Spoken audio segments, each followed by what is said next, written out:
Habari za wakati huu mwana Baharia TV, karibu tuendelee kuzitazama zile taarifa ambazo tuko nazo katika anga za kimataifa.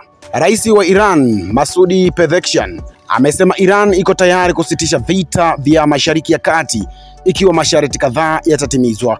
Kupitia ujumbe wake kwenye ukurasa wa X, alisema suluhisho lazima litambue haki za Iran kulipa fidia ya uharibifu wa vita na kutoa dhamana za kimataifa za kuzuia mashambulizi yajayo. Pezeshkian pia amesema amezungumza na viongozi wa Urusi na Pakistani kuhusu kupunguza mvutano na kutafuta suluhisho la kisiasa. Ameshitumu Israeli na Marekani kwa kuanzisha mgogoro huo, akisisitiza kuwa chanzo chake lazima kishughulikiwe ili kumaliza vita. Kauli hiyo inakuja wakati juhudi za kidiplomasia zikiongezeka duniani, huku Urusi ikiendelea kuhimiza kusitishwa kwa mapigano ili kufungua njia ya mazungumzo ya amani. Sasa naanza kupitia maoni ya kwako mtazamaji wa Baharia TV ambayo umetutumia kwenye kurasa zetu za mitandao ya kijamii. Namuona Joseph Mwakalinga wa Mbeya, Tanzania, anasema vita vinapaswa kumalizika haraka kwa njia ya mazungumzo kwa sababu migogoro ya kijeshi huleta madhara makubwa kwa wananchi wa kawaida. Asha Mwakiusa wa Dar es Salaam, Tanzania, na ukamata ujumbe wa kwake, anasema ni muhimu kwa pande zote zinazohusika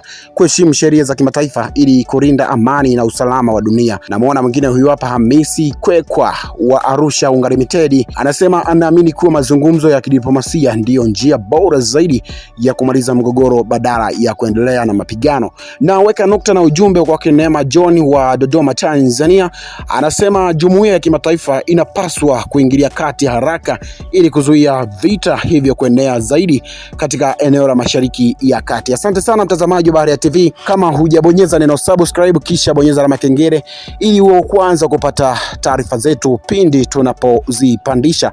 Rangu jina mimi ni Friday Mongomare na hii ni Baharia TV. Asante kwa kuifuatilia Baharia TV.